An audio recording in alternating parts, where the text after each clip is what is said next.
5:30, there are chemicals found in plastics that are getting in your food. That can be bad for your health. ABC's Em Nguyen has more on how to limit your exposure.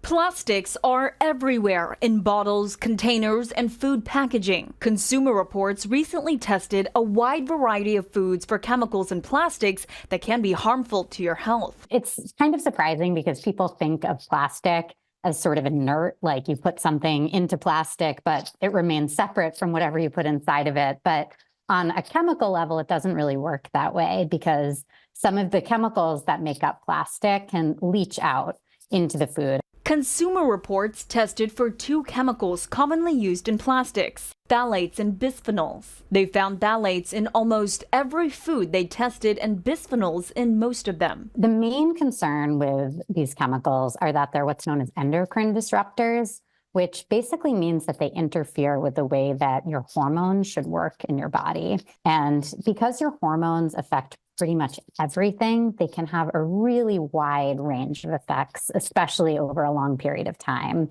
So what can you do to limit your exposure to these chemicals? Consumer Reports has some tips.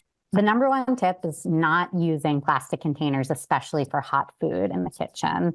So not putting them in the microwave, not putting them in the dishwasher, not dumping hot food into plastic containers. That's sort of one of the main ways you can be exposed to leaching. Limit the amount of certain types of food. In our report where we tested 85 foods, we found that fast food had some of the highest rates of these chemicals. Other tips include using water bottles made of steel or glass instead of plastic, switching to wood or silicone for kitchen tools like spatulas, and eating more fresh, minimally processed foods. Em Nguyen, ABC News, Washington.